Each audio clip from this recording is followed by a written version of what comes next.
Second Sight by RD Wingfield, with Michael Burlington as Detective Inspector Ford and Lee Harrington as Marlowe.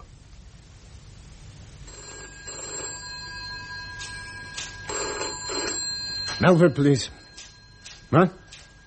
Well, keep looking. You must find him. The superintendent's going berserk. And I don't want excuses. Hold on. Inspector Ford. Yeah? That's all right. Forget it. I found him.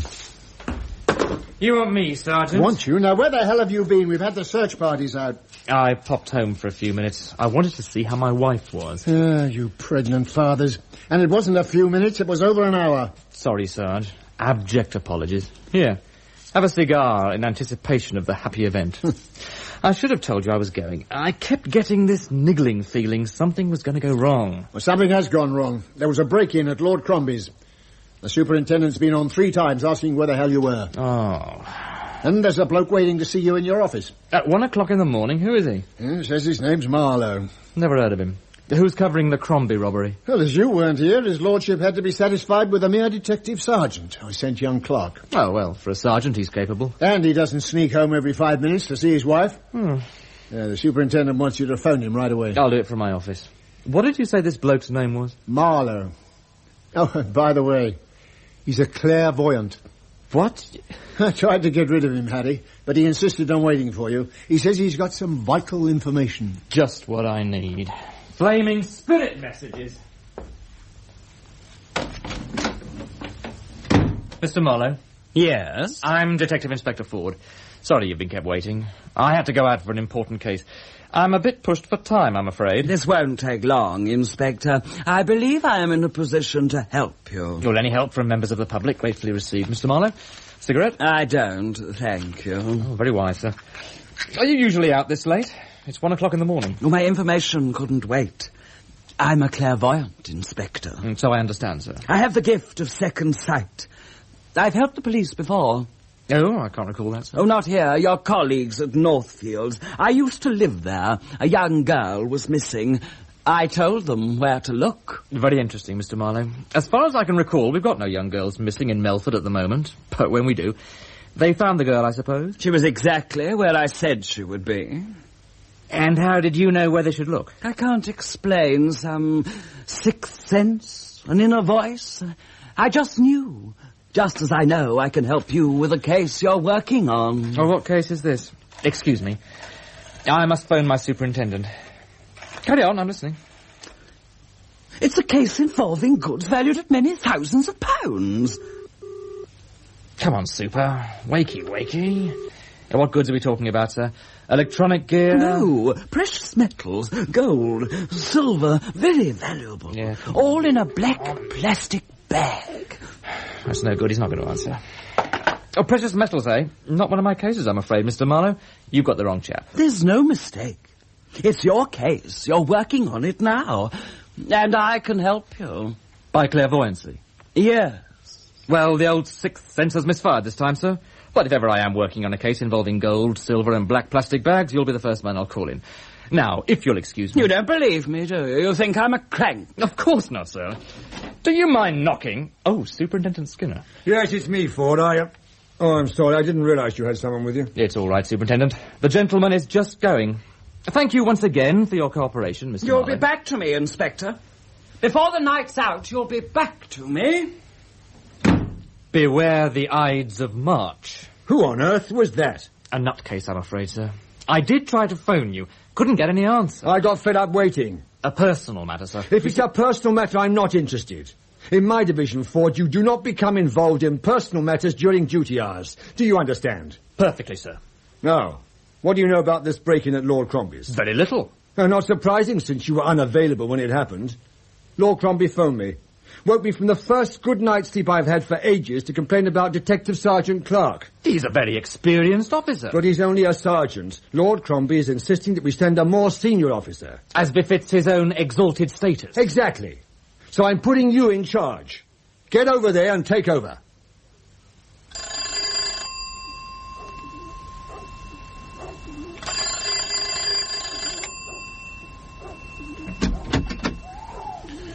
Yes? Lord Crombie, I'm Detective Inspector Ford. Oh, about time. Come in. Feet? Yes, sir. You're taking over from this other fellow, I understand. In accordance with your wishes, sir, yes. Where it is, Sergeant Clark? In here. Hello, Sergeant. Inspector Ford? I'd like a few words with the Sergeant on my own, if you'd be so kind, my lord. Very well, but make it quick. I'll be in my study at the end of the passage when you want me. Thank you, sir. Most gracious. Been giving you a hard time, has he, son? He's not been exactly over-cooperative. I can imagine. Cigarette? Please. No, better still, in view of the eminence of our recently robbed host, have a cigar.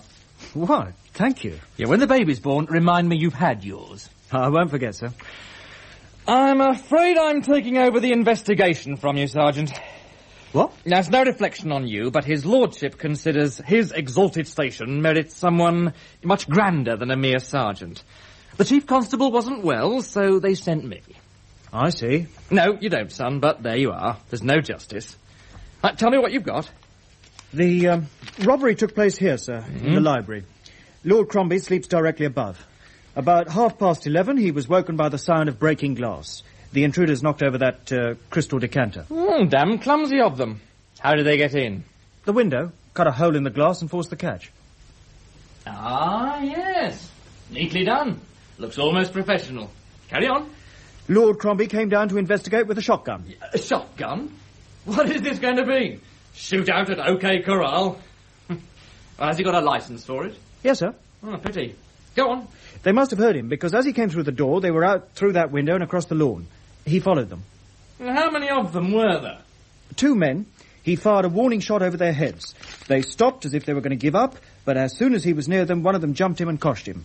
Knocked him out cold. When he came to, they'd gone. Logical. They'd hardly hang about.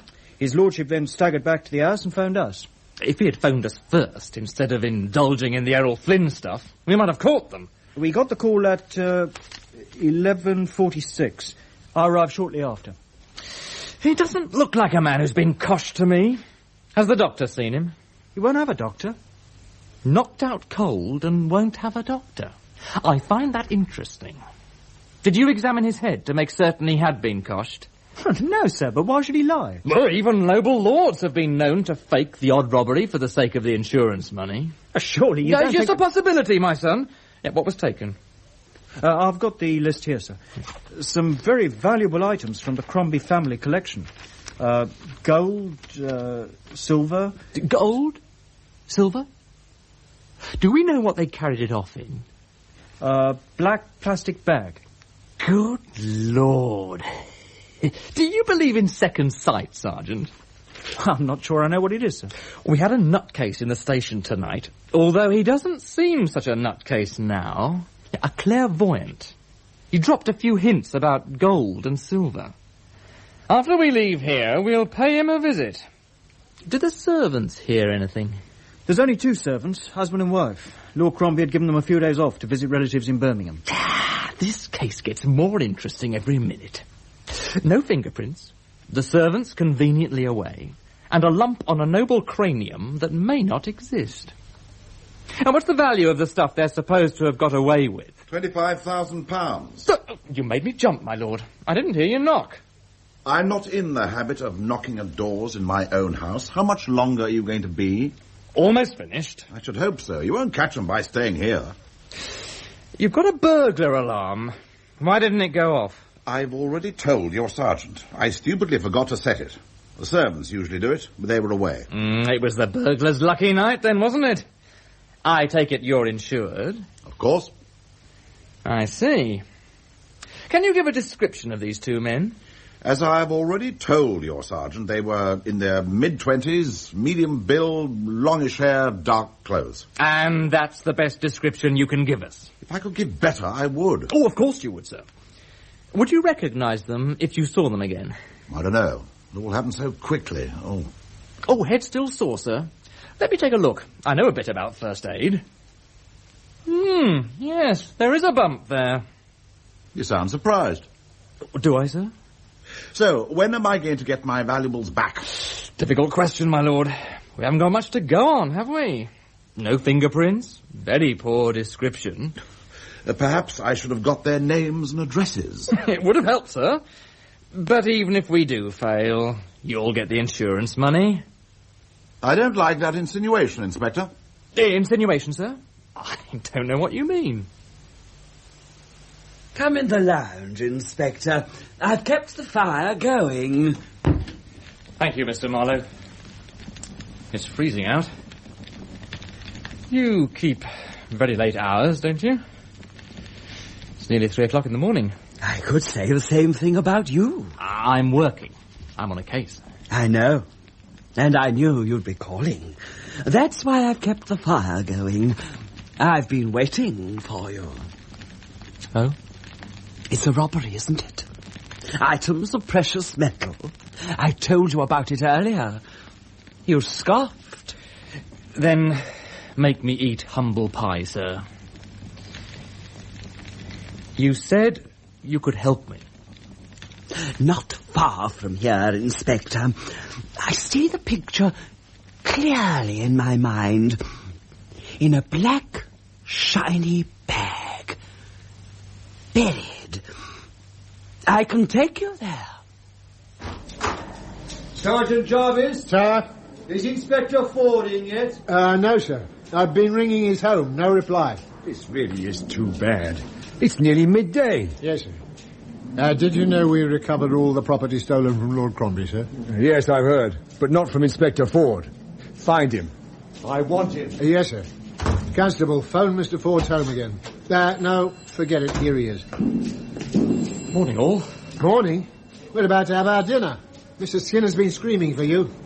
And when I'm here, he ignores me. I've been stuck at the hospital since 4 o'clock. Oh, congratulations. What is it, boy or a girl? It's 2 broken ribs. What? I told you I had this premonition something was going to go wrong. When I staggered in this morning, I found her at the bottom of the stairs. She had tripped and fallen. Oh, no. And I dashed her off to the hospital. She's pretty badly shaken, but they don't think it's harmed the baby. Oh, thank goodness for that. Oh, yeah. Especially as I've already handed out half the cigar. Inspector, do you think you might spare me a minute in here? Sit down. Sir? You're late. I'm sorry, sir. Another personal matter. There have been far too many personal matters, Inspector, and do try and smarten yourself up. That suit looks as if you slept in it. I did sleep in it, sir. I've been at the hospital since 4 o'clock this morning. My wife had an accident. Oh. Then why didn't you say so? What happened? She tripped and fell down the stairs. Any bones broken? A couple of ribs. She's very shaken, though. Oh, well, it doesn't sound too serious. She does happen to be 9 months pregnant, sir. Pregnant? And you've never thought to tell me? With respect, Superintendent, when you took over this division last month, the point you made abundantly clear was that you weren't interested in our private lives. Only our professional ones. But there are exceptions. Now, what sort of a fool does this make me look? You should have had the decency to tell me I'm not unapproachable. At least, I hope I'm not. If I have been, I'm sorry. And I'm sorry you weren't informed earlier, sir. I haven't got a cigar on me. Oh, by the way, you've heard we recovered Lord Crombie's goodies. Yes. I understand a clairvoyant was involved. Yeah, I'm afraid so, sir. That chap in my office last night. He went into a trance and led us straight to the loot. Buried near an old log by Doggett's farm. I echo your sentiments, sir. I'm not a believer in second sight. Damn mumbo-jumbo. Pity we couldn't have recovered the stuff without it. If the press ever get hold of the story... I've warned him to keep his mouth shut, sir. See, whoever buried the stuff has got to come back for it. Young P.C. Kilburn is keeping the place under observation, waiting for them. Right. I'll keep you informed. Come in. Lord Crombie's with me, sir. He's just going. Oh, come in, my lord. You identified the stuff, sir? All there, is it? Yes, thank you. When can I be back? Forensic finished with it, Sergeant? Not yet. There's a couple of fingerprints they can't account for. They're running a check now. Another couple of days, then, sir. Don't worry, we'll look after it. Most of the staff are honest. And thank you for coming down. Is there anything else, sir? Naive of me, perhaps, but I was expecting to be offered an apology. Oh, now what have you done, Sergeant? You know to what I'm referring.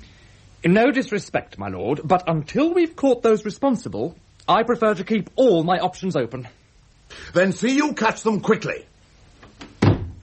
My guess is someone's upset him. Did you check on the all-seeing Mr. Marlowe? He's lived in the village for 3 years. Locals consider him to be a harmless crank. They say the same about me. What about this missing girl he helped find in Northfield? I've been on to Northfield CID. He told them where to look, they looked, and they found her.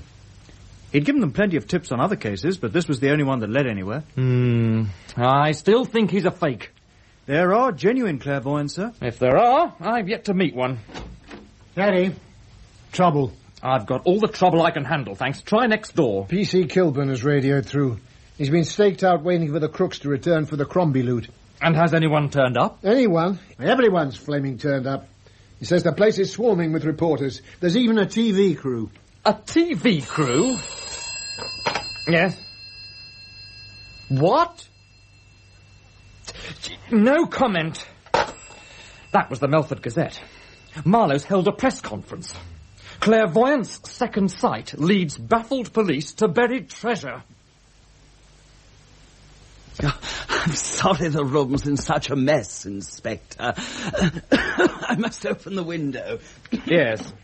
Reporters do tend to smoke a lot, don't they, Mr. Marlowe? What about my press conference, then? Yes, sir. Did I, or did I not, specifically ask you not to tell anyone? What harm can it do? Publicity's good for the cause. I've had a man staked out there half the night, waiting for the crooks to come back for the loot so we could grab them. But now you've blown the whole story to the press, so we don't stand a snowball's chance in hell. I'm sorry, I didn't realize. You're not that stupid, Mr. Marlowe. Of course you realized. It was all done for the publicity, wasn't it? The whole damn thing faked for the publicity. How dare you?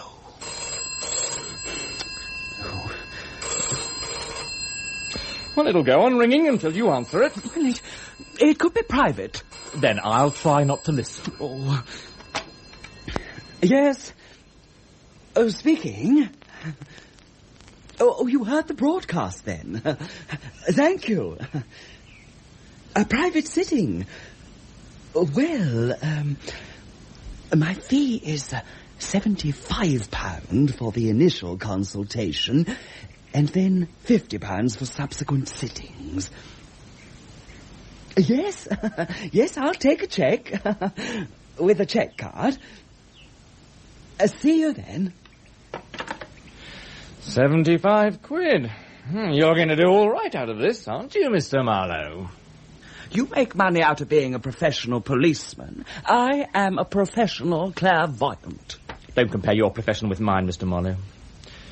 I looked up the word clairvoyance in my dictionary. Do you know what it said?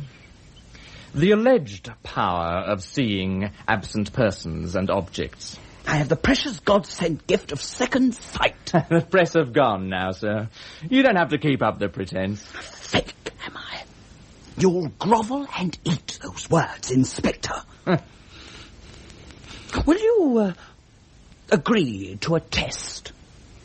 What sort of a test? One that will provide irrefutable, unassailable proof of my genuine powers. One of your unsolved cases. You've been looking for a man called Raven. Michael Raven? What about him? You can't find him. But let me visit his home, soak in the atmosphere, touch articles he has touched, speak to people he was close to. My gift will locate him, wherever he is. Is that a fair test? Or would you say I faked it? Killed him and buried him so that I could claim credit for finding his body. His body? Is he dead then? I don't know. I sense he is not far from here. But alive or dead, I can find him. Surely we're capable of solving our own cases without calling in these cranks. What do you think, Sergeant? Well, we did get Lord Crombie's stuff back through Marlowe, sir. Not through clairvoyancy. He knew it was there. There's something very fishy about that robbery. How do you mean? Excuse me, sir. Oh, we're busy, Jarvis. Can't it wait? I don't think so, sir. Message for the inspector. The hospital? No, forensic. They've identified those fingerprints on his lordship's silver. They belong to Sammy Ladbury. Sammy? Well. What's the name of the bloke he always works with? Freddie Wood. That's right. Wood and Ladbury. Right pair of tearaways. Put out a call. I want them brought in. Already done, but I thought you'd like to know. Well. Should I know these two? Not socially, sir. Pair of local thugs with form as long as your arm. Breaking, entering, car stealing, smash and grab. You name it, they've done it. They fit Lord Crombie's description of the burglars, Inspector. Yes. So bang goes your fake robbery theory. Not that I had much faith in it from the start. And if the robbery was genuine, perhaps the clairvoyant is too. Put me in the picture about this chap, Michael Raven. Michael Raven, age 32, local successful businessman. He disappeared with over £15,000 in cash on the evening of Saturday, November the 3rd, 3 months ago. He owned a chain of discount record shops, and he had the knack of knowing just what the kids wanted to buy. Yeah, screaming discordant rubbish. But expensive rubbish, sir. And they paid hard cash for it.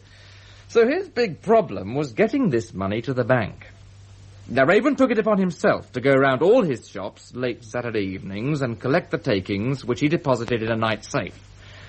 The day he disappeared, he was carrying a total of something over £15,000 from his 4 local shops. 15,000? And this was just one day's takings? Yes. The record business pays nearly as well as clairvoyancy. He called on the last shop a minute or so after 7:30. He hasn't been seen since. And did the money reach the night safe? No, like Raven, the money hasn't been seen either. Presumably he was driving a car. We found the car abandoned near the railway station. Ah. It's not that easy, sir. The railway staff knew him. Now, they are positive he never caught a train that night. We combed the area, did a thorough search. Nothing. Could he have just made off with the money? He could have done, but why stop at 15,000? He could have drawn a hell of a lot more than that from his bank. He was happily married. His business was booming, and as far as we know, he had no worries. So, why do a bunk? It could be robbery with violence. That's high on my list of possibilities, yes, sir. When was he reported missing? About 10 o'clock Sunday morning. The next day, he never returned home that night, yet his so-called loving wife waits until the following day to report it to the police. Oh, she didn't expect him home on the Saturday, sir. They've got this weekend cottage on the coast. After he had banked the money, he had arranged to drive straight down there. His wife was going to follow the next morning. Why didn't they both go together? The cottage had been shut up since they used it in the summer. It would have been cold and damp. He was going to clean it up, get the fire going, and have it ready for the Sunday. Doesn't sound very convincing. Did you check it? I check everything, sir. It was true. Raven had told a couple of his shop managers he was going. Anyway, come Sunday, Mrs. Raven drives down, expecting to find a roaring fire, a swept floor, and a loving husband. She was disappointed on all counts. She phoned us immediately. So you've been searching for him now for over 3 months. What have you turned up? Nothing. Not a solitary clue, not a single lead. He's vanished. So even if Marlowe fails, we'll be no worse off. If we could only keep it from the papers. No chance of that, sir. He wants every last drop of publicity. All right. We've got no choice. Phone him and say yes.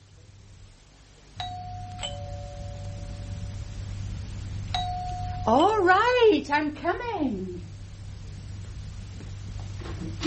Yes? Hello, Mrs. Raven. Inspector Ford. Any news? Have you found him? Nothing fresh, I'm afraid. Do you think we could come in? Yes, of course.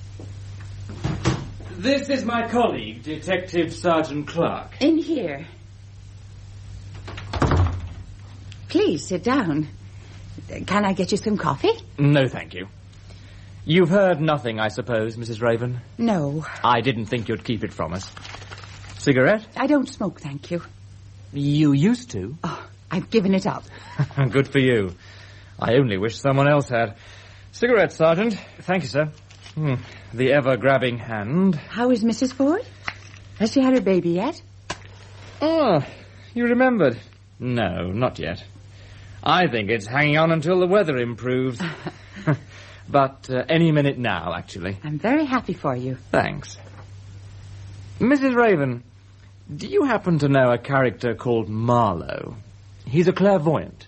A clairvoyant? No. Should I? Well, he thinks he'll be able to help us find your husband. But I should warn you, his methods are... well, they're hardly orthodox. We'd like to try an experiment. I'll try anything to get Michael back. Anything. In here, Mr. Marlowe. Happy home, I sense it. Mrs. Raven? Yes. My name is Marlowe. Trust me, I can help you. Will you get my husband back? I can't promise that. He may not want to come back. He may not be able to come back. But wherever he is, I'll find him. Give me your hand. My hand? Trust me. Thank you. Contact is important. Yes, you're an excellent subject. You were very close to your husband. Very close. I sense you've been looking for something of his. Something small. Something to do with an object in this room. This very room. Why, yes. Please don't say anything. Just concentrate. Small. A metal. A key. Wow, that's amazing. I've been trying to open my husband's deed box.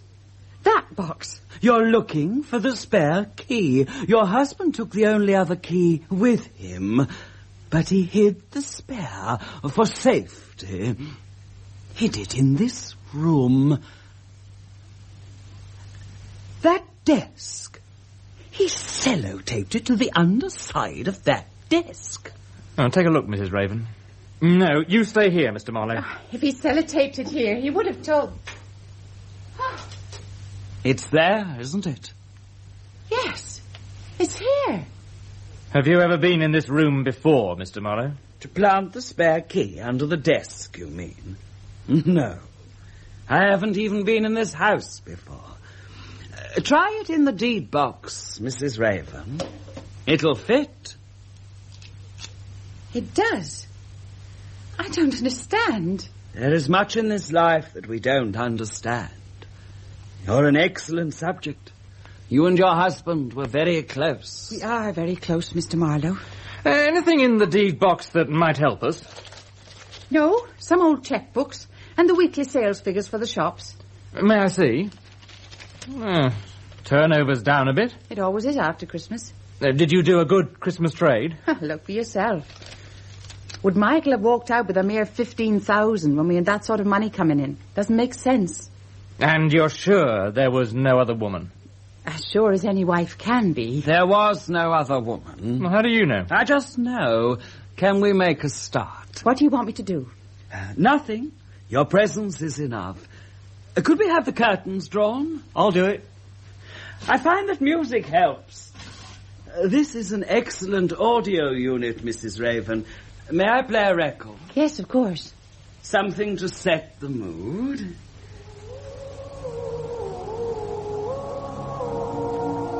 This, I think. Why did you choose that? I felt it was right. It's Michael's favourite. He was always playing it. Good. You won't mind if I move this coffee table closer to the fire? Pull the chairs around it? Sit next to me, Mrs. Raven. Sergeant and the inspector there. Turn out the light, Sergeant. I can't stand the dark. It's necessary. There'll be sufficient light from the fire. You see? Now, please join hands. This isn't a seance, is it? Just gently touch the hand of the person next to you.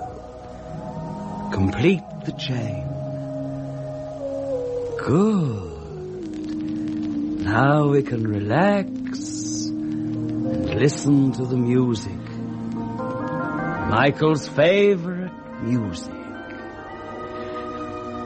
Where are you, Michael? Why is it so cold? I'm freezing. Cold? We're right in front of the fire. Oh, tell him to stop. I'm frightened. All right, Marlowe. Pack it in. Anne, help me. Help me, Anne. That's Michael's voice. Anne. Oh, answer him. No! Why is it so cold in here? The cold. They left me to die in the cold. Die? What's he talking about? I don't want to listen. Michael isn't dead. He's alive. He's coming back to me. Get him out of my house. Get him out. So she slung you out, Harry? Well, let's just say we beat a hasty retreat. What have you got there? Well, we dug up some gin on Marlowe. Old newspaper cuttings. Show me. Have a look at this, Sergeant. Professor Zodiac, Master of Mystery, Hippodrome Theatre. Zodiac is Marlowe. He used to tour the halls with this mind-reading act. A stage magician. Yeah, I knew he was a phony. Then how did he find that key? No, I don't know. I'll tell you something I do know, though. Did you notice Mrs. Raven was pregnant? If she was, it didn't show. Yeah, there's other ways of knowing. She stopped smoking. She used to smoke like a chimney. My wife was exactly the same. Well, my father stopped smoking, Harry, but he's not pregnant. Very hilarious, Sergeant. So, we're going corpse hunting. Corpse hunting? It's Marlowe's idea. We've borrowed Raven's car, and we're going to drive over the exact route Raven took on that last fatal night. According to Marlowe, this should let his psychic senses get a sniff of the buried body and lead us straight to it. All this mumbo-jumbo, it's ludicrous. When is this mobile seance going to take place? Later tonight, when I get back from the hospital.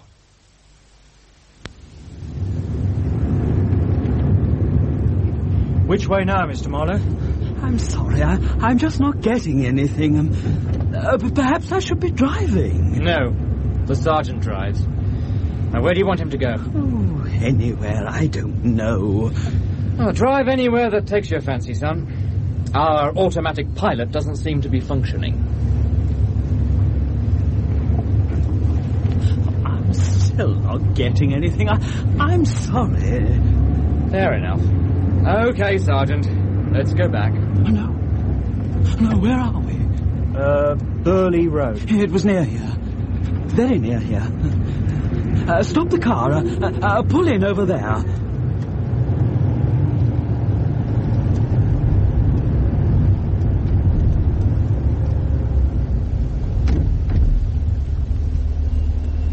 Well? This is where Raven parked the car. The last shop he called at. It's near here. It's just round the corner. Yes, he parked the car, and they were watching him. And I must get into the driving seat. All right, Sergeant.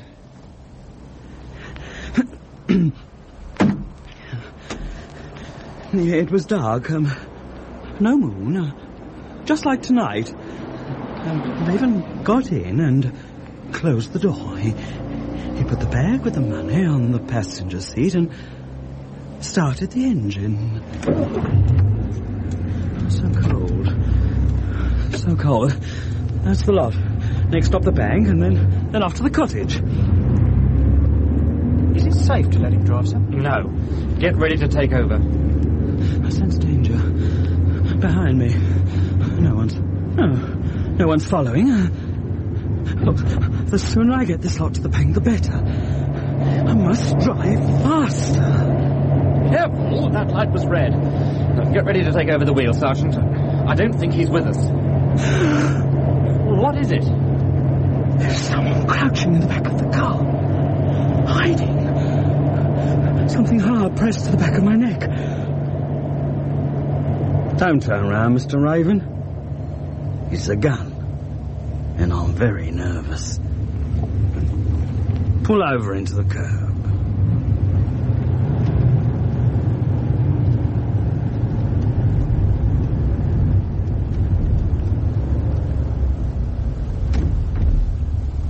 Good. If it's the money you want, it's there. Take it and go. He's out cold. Mr. Marlowe? Let me... Marlowe, wake up. Oh, my head. Oh, my head. He hit my head. No one hit you. The blood. My head's smattered with blood. There's no blood. Now pull yourself together. This is where it happened. This is where Raven died. Here. You mean in the car? They hit him too hard. They? Two men, youngish, long hair. One hiding in the back, the other waiting here where we've parked. They didn't mean to kill him, only rob him. They hit him too hard. The air still vibrates and screams with their panic.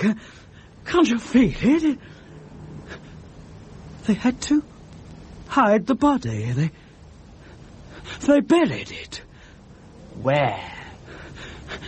Let me drive. I'll show you.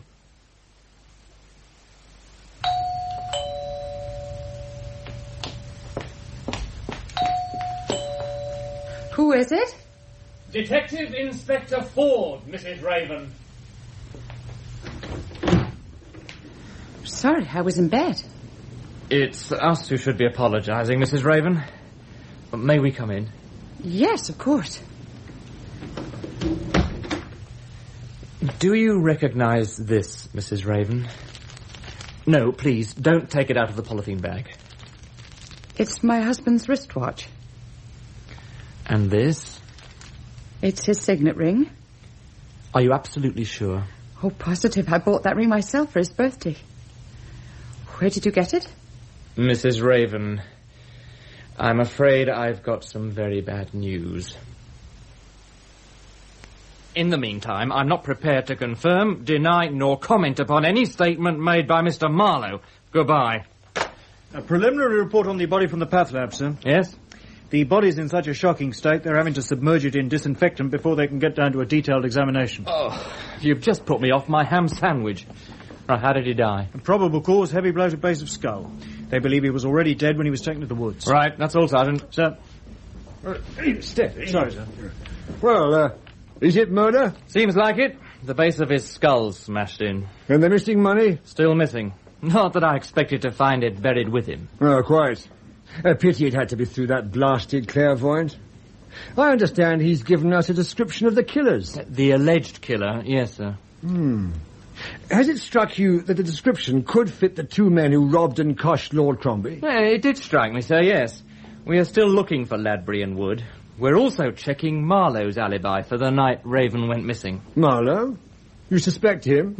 I can't think of a person more likely to know where a body is buried than the person who buried it in the first place. Good point. If we could only discredit him... No, I'm not interested in discrediting him, sir. Only with finding Raven's killer. Or killers. A teleprinter message from Carlisle Police, sir. They confirm Marlowe's alibi. On the night Raven disappeared, Marlowe was addressing a spiritualist meeting in Carlisle. Damn! Concentrate on finding Wood and Ladbury, Inspector. They're your men. Now, I want this one tied up quickly, and keep me informed. I'm off to bed. Good night. Good night, sir. Nice for some. You didn't really suspect Marlowe, did you, Inspector? He had no motive. £15,000 in hard cash and bags of free publicity. That's enough motive to be going on with. Yeah, tidings of joy, Harry. Guess who we've just picked up trying to break into Harrison's warehouse? The superintendent. No. Samuel Ladbury and Freddie Wood. They're bringing them in now. God bless the uniform branch. They are some use after all. Or when they get here, bung them into separate interview rooms. I want to question them personally. Right. Oh, and get Lord Crombie down here. Let's see if he can identify them. It's a bit late now, Harry. He'll be in bed. Not if you keep ringing and ringing and ringing, he won't be. Hello, Sammy. Treating you all right, are we? What am I in here for, huh? Oh, didn't the cop who caught you breaking into Harrison's warehouse explain? It's very lax of him. Breaking in? Oh, do me a favour, Inspector. We was taking a shortcut. Over a 12-foot wall? After sawing the lock off an iron gate? Well, the shortest way is not always the easiest way, Mr. Ford. I don't think we'll have too much trouble getting you for this job, Sammy. But I'm more interested in what you were up to 3 months ago. 3 months ago? You say... Oh, well, I was saving up for Christmas, wasn't I? Yeah, well, I wish I could joke about it, Sammy. I've just dug up Michael Raven's body. It wasn't a pleasant sight. Raven? Oh, yeah, the record shop king. He's dead, is he? Where'd you find him? Where you left him, Sammy. Oh, come off it, Mr. Ford. There's no way you can pin that on Freddie and me. Killing's not our style. We don't think you meant to kill him. What did you do with the £15,000? What 15,000? Look, if I had 15,000 quid, do you think I'd be tearing me only suit to shreds on a barbed wire around Harrison's warehouse? He was killed on the evening of Saturday, November the 3rd. You haven't got much of an alibi for that day, have you, Sammy? Well, I never thought I was going to need one. Well, where were you? I've already told you, Sergeant. Well, now you can tell me. Damn. Yes? Inspector, got a minute? Don't go away, Sammy. Yes? We can't get through to Lord Crombie. We don't know his number and he's ex-directory. Shall I send someone over? No. Leave it till the morning. How's it going? Very slowly. I'll leave you to it. Sorry about that, Sammy. You were telling me what you did on that Saturday evening. Well, it is a bit difficult without my engagement book, you know. But as far as I can remember, I was out with Freddie. We drifted in and out a couple of pubs. Then we went to a disco, Tiffany's in the High Street. What happened at the disco? Usual thing, minuets, Viennese waltzes. We danced, we dined, we sipped vintage wine, and we picked up a couple of birds. Names? Joyce and Janet. Second names? We didn't ask. We wasn't intending to marry them, was we? We bought them a few drinks and we left the disco with them. What time? Well, just after 11. We drove them in the car to a nice secluded spot where they expressed their gratitude in a tangible way for our hospitality. This took us up to, about midnight. Where did they live? No idea. Oh, didn't you drive them home? Well, what for? We dropped them off at a bus stop. With luck, they'd have caught the last bus. And hard luck if they didn't, eh? Yeah. All right, let's move a bit more up to date. What do you know about the robbery at Lord Crombie's? Nothing. Then how did your dirty little fingerprints get all over his shiny silverware? Well, give me time. I'll think of a reason. And not only do we have your prints, Sammy, I'll introduce you to his lordship tomorrow. He can identify you. Why did you bury the loot? Bury it? Burying bodies? Burying loot? Oh, what the hell are you on about, huh? Let's hear your version first, Sammy. All right. Well, it all went wrong, didn't it? We knew the servants were away and we thought it was going to be easy. Well, there was no trouble getting in. Didn't even have to cut the burglar alarm. And then ham-fisted Freddie elbows this glass decanter over. The next thing we know, this character's firing bullets at us. Now, bullets, Sammy. It was a shotgun. Well, I'm not an expert in these things, Inspector. I hear a bang, I run. Who coshed him, you or Freddie? No one coshed him. We had the loot in a sack. I chucked it at him. Well, it acted like a cosh. He was out cold. I wouldn't know. I was too busy running. Of course you knew. You saw him when you came back for the loot. We did not come back. We left empty-handed. We didn't stop running till we reached the car, right? You went back for it, then you hid it, you buried it near Doggett's farm. But what is this obsession about burying things? If we pinch anything, we sell it. We don't go to a flaming funeral. Then how did it get to Doggett's farm, Sammy? It couldn't walk. It never got to Doggett's farm. Don't you read the papers? Now, take a look at that. Clairvoyant leads police to buried treasure. Oh dear. Somebody's having you on, Mr. Ford. Look, we belted him with it and we ran. If you want to know what happened to it from there, you better ask his lordship. Do you know, Sammy, I think that's exactly what I'm going to do. In here. Thank you, sir. I hope I haven't got you out of bed, my lord. Of course you've got me out of bed, man. It's 20 to 8 in the morning. I hope it's important. I hope so too, sir. Do you know a man called Michael Raven? Raven? Isn't he the missing businessman? Well, I know of him, of course, but I never met him. Not one for pop records, then, sir. What about his wife, Mrs. Anne Raven? Do you know her? No. Should I? Well, she's worth knowing, sir. It's just that we found Raven's body last night. Our mutual friend, the clairvoyant, led us straight to it. This chap, Marlowe. The same. Silverware, bodies. It's all grist to his mill. How did we ever manage to find things without him? Oh, I've got some good news. We've caught the two men who nicked your valuables. Oh, that's splendid. You're sure they're the ones? Oh, I will be when you've identified them. Well, I couldn't identify them, not for certain. Just a fleeting impression as they were running away. But when they were running away, you were unconscious after being coshed. Don't fret yourself, sir. We don't really need your identification. They've kindly obliged us by confessing. Well, I've got the stuff back, so I can afford to be generous. I won't press charges. No, you're too forgiving, my lord. It does you credit. Why did you tell us they ran off with the stuff, sir? They left it behind. Well, if they say that, they're lying. Someone's lying. How did it get to Doggett's farm? They took it there. No, sir. You did. And then you told Marlowe exactly where you'd hidden it, so he could do his act and pretend to locate it for us. Well, why on earth should I do that? I don't know Marlowe. Never even met him. No, leave it, sir. It'll be for me. Ford. Oh, good morning, Mr. Marlowe. Were your ears burning? Yes, I do want to speak to you. There's been an important development. Is the officer who asked you to phone me handy? You will put him on, please. Constable Kilburn, take Marlowe to the station and hold him until I arrive.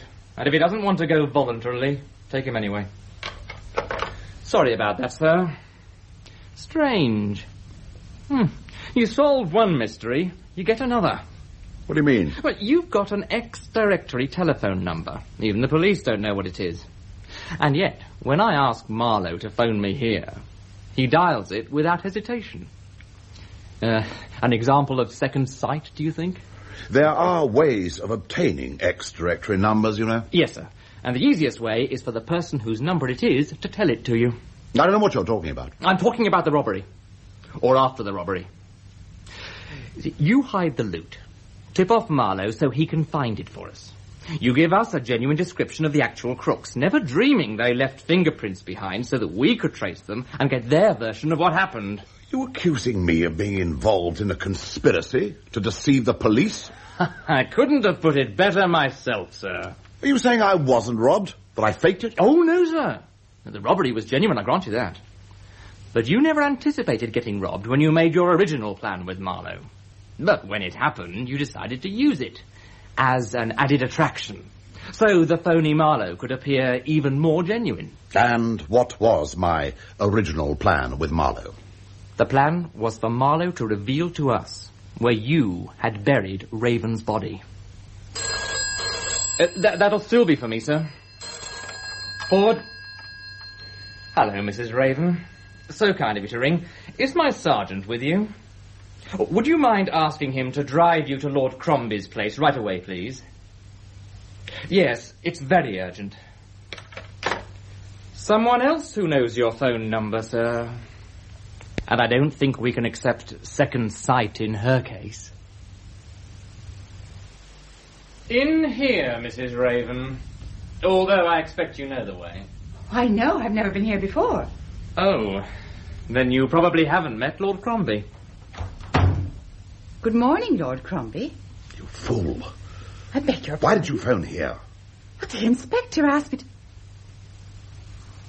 Oh. Yes. I'm afraid I was being rather underhand and devious, Mrs. Raven.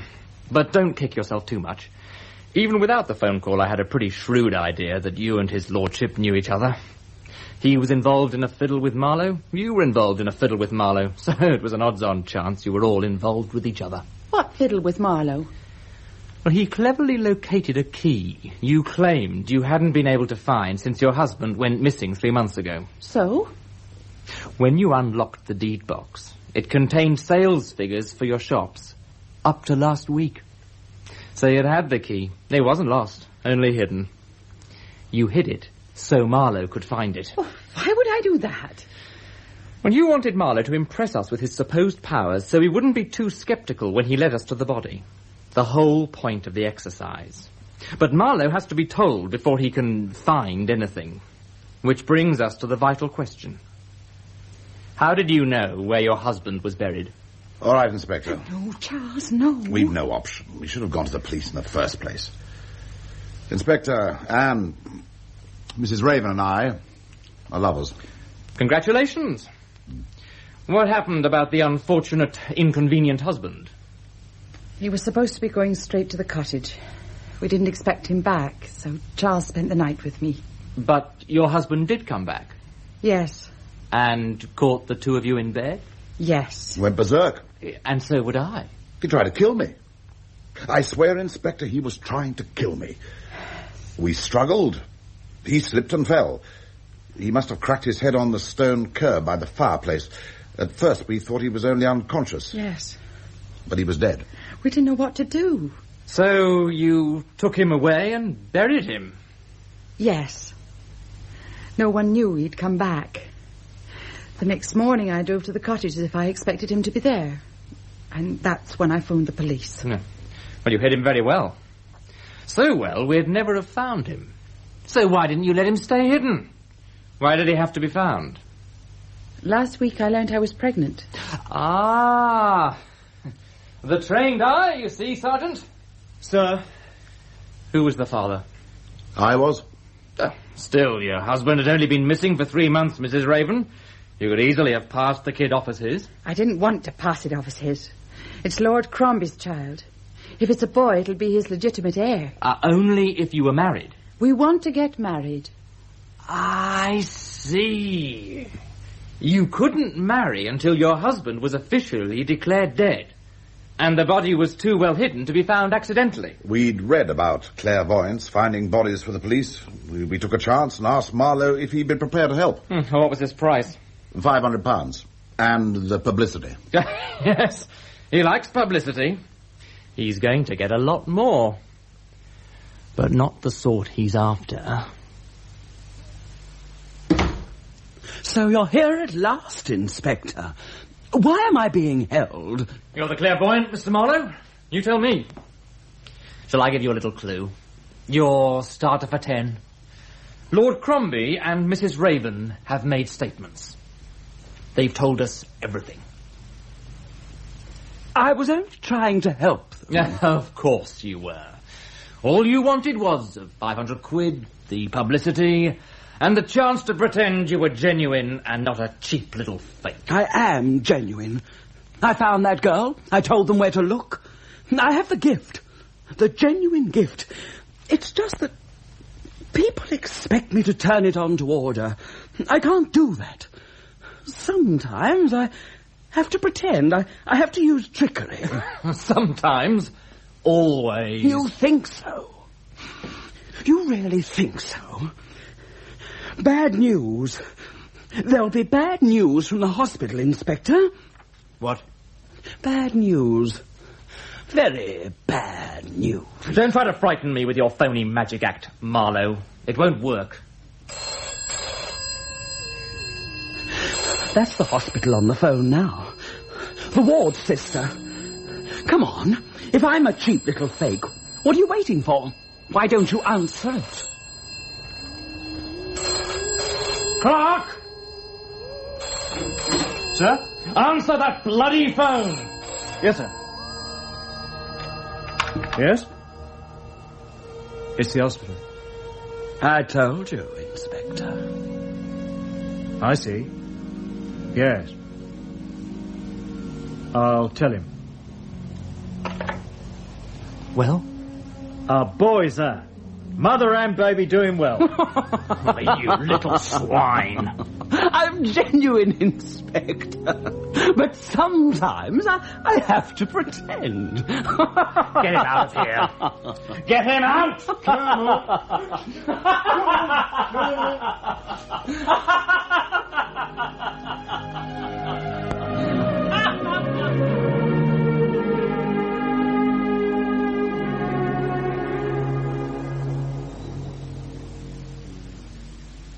In Second Sight, the cast was Detective Inspector Ford, Michael Burlington, Marlowe, Lee Harrington, Police Superintendent Skinner, John Forbes Robertson, and Police Sergeant Jarvis, Malcolm Hayes. Detective Sergeant Clark, Sam Daster, Lord Crombie, Nicholas Courtney, Anne Raven, Jenny Lee, and Sammy Ladbury, Sean Probert. Second Sight was written by RD Wingfield and directed by Jerry Jones. This video was uploaded to the channel, Thinking Out Loud. Please like, comment and subscribe to the Thinking Out Loud channel. Thank you.